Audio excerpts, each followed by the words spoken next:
So we were talking about it yesterday, a judicial review into Sadiq Khan's plans to expand London's ultra-low emission zone. It began at the High Court.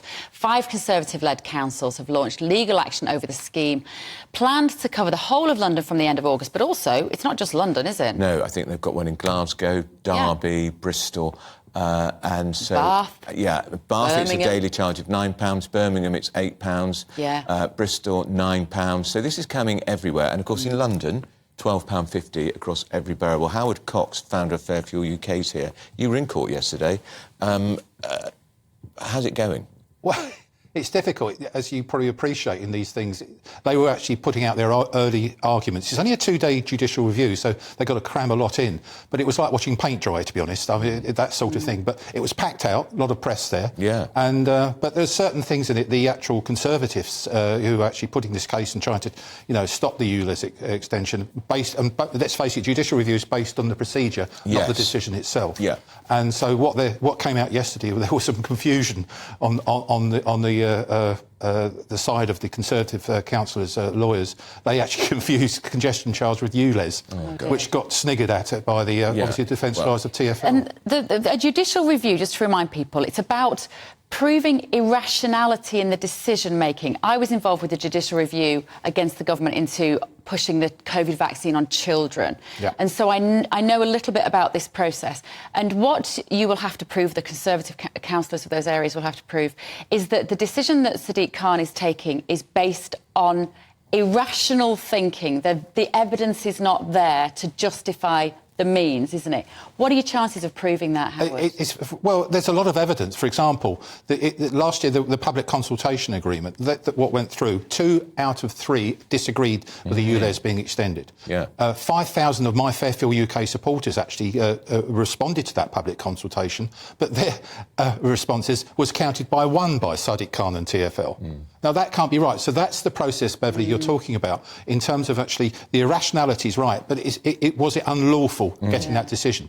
He can ignore it. He can completely ignore the decision on this thing and go ahead still. I don't know how it's going to turn out. I'm going back there today and I'll let you know. Let's ask you too about petrol, Howard, because you've had a pretty important victory. Fair Fuel UK has been campaigning for I don't know how many years for a fuel watchdog. Tell us what's happened, because there's a rather good article by you in The Sun today about it. Yeah, thank you for that. Yes, for 5 years I've been saying that we've got Ofcom, we've got Ofwat, we've got Ofgem, consumer price regulatory bodies for those industries and those markets, but we've never had it for 37 million drivers. Why? Yeah. And as you well know, petrol and diesel, when oil goes up and the exchange rate changes, there's no any sort of comparison to actually what it means at the pumps. And so I've been calling on this for a long time, and every time previously, the Office of Fair Trading, which is now the Competition and Market Authority, have had 4 or 5 inquiries into this and they keep saying there's no signs of any collusion or any cartel management. But now they recognise there is, especially from supermarkets. Yeah, well, we saw that they were overcharging 6p a litre, and that was raising about an extra 900 million. And there's a story in one of the papers today, a Tesco filling station charging 15p a litre more than another petrol filling station 40 miles away. That is ripping people off. Yes, and you don't see that with milk or bread or anything like those sorts of differences. You might get a penny here and there, but it's absolutely, you can understand certain because the retail state where they are or where their garage is, it could be an expensive place to run and all that sort of things, but not that sort of magnitude. You're actually right, Andrew, and this has been going on for years. It's been pure opportunistic profiteering. And I don't want to blame the retailers themselves. It's further up the fuel supply chain, the wholesalers that manipulate retailers with very tight contracts, and they can't get out of those things. And they're told, you will charge this, even though they want to charge less. And I heard John Redwood in the Commons, the Tory MP, often appears on this programme, challenging a minister at the Dispatch box, what is the tax rate levied on every litre of fuel? And guess what? The minister ducked the answer. You're the expert. What are we paying? Well, because fuel prices are coming down, and now you're looking around about 55% of everything that goes into the tank is tax. And it's 52.95p for fuel duty, then there's the VAT on the fuel duty. So you pay VAT on the fuel duty? Yes, which is immoral. I mean, that's another one of the campaigning things I want to take up, because I think that is wrong, a tax on a tax. Why are we doing that? Yeah. How's your campaign going to be London Mayor Howard Cox? Because you are standing for the Reform Party. The Conservatives have narrowed it down to 2, Moz Hussain and Susan Hall. Susan Hall. I can never remember her. This is the problem, right? London Mayor needs to be a big character that you instantly know. You could be that person, Howard. Thank you, Beverly. I for 50 years, I voted Tory.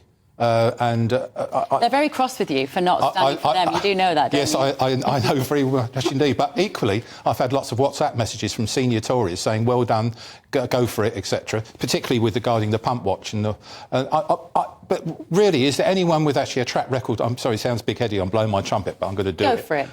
In the last 13 years, I've stopped £200 billion worth of tax rises in fuel duty. I've now got pump watch, etc. And what happened is that Nigel Farage, bless him, of this manor, parish, and Richard Tice approached me and said, you know, we would really like you to stand. And I sat down with my wife over a large glass of Malbec, and we sat down and said, yeah, let's do this. I'm 68 years of age. I'm going to go for this and really go for it. And, of course, one of the campaign issues you can hit Labour hard on is the expansion of the ultra-low emission zone. Because I think it's going to go ahead in August, come what may, and it'll be £12.50 on top of the congestion charge. That's going to hit white van man, all sorts of people driving into London.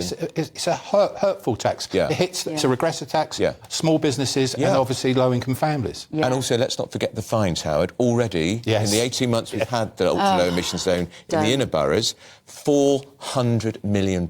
It's a stealth tax. Well, I've been privy to see a budget in an Excel spreadsheet from the Greater London Assembly. It's actually, they're budgeting for those fines. They've actually got it in over the next 5 years. This is what we're going to get. And this will be people who don't even know they're in the ultra-low emission zone are going to get a fine. Correct. That's right. So why didn't you stand for the Conservatives? Well, they didn't ask.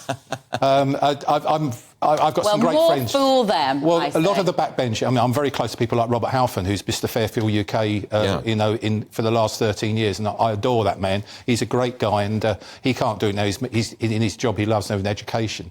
But I've got something like 70 backbench Tory MPs, and about 20 of them text me with some expletives saying, "Why the?" But good luck. I think we respect each other, but I thought, why not? Let's do this. And what do you think about our campaign about don't ditch cash? Don't kill cash.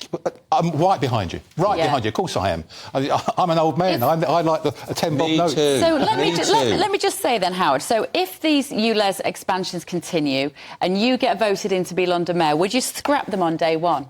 Right from day one. I'm the only candidate saying scrap all ULEZ. Across the country. I mean, whatever happens in London is going to go across the country. But I'll get rid of low traffic neighbourhoods. I'll get rid of 20-mile-an-hour zones, triple the number of bobbies, and double the number of affordable houses. Then you'll ruin the planet, Howard. You'll kill the planet with all your car fumes. In the last 10 years, emissions have halved in London, and we're about the 21st cleanest city in the world. That's not a headline. And it's I think ULEZ is a real mistake because it's hated by drivers and families who simply can't afford it. Well, I'll give the example of a midwife who works at St Thomas's Hospital, does a shift work over 2 times. She has to pay £55. It's a congestion charge and the ULEZ over 2 days, and she only earns £80 for that shift. And think about carers too. Yes, awful. Exactly. They're not being excluded, and people can't also afford to replace the car to fit in with the modern compliance rules and regulations, so it's going to cause even more difficulty. Well, I'm coming out with a report with the Alliance of British Drivers and the Motorcycle Action Group, cradle to grave electric vehicles through the way to from actually you get the lithium out of the ground all the way to disposing the batteries right at the end. And believe it or not, EVs are not as green as you think they are. I'm sure they're not. Howard Cox, you are a great man, and Good he's to got see you. finally the fuel watchdog, so that's good. So finally, the petrol industry being brought into line with Ofcom and Ofwat and all the other regulators. Well done, you.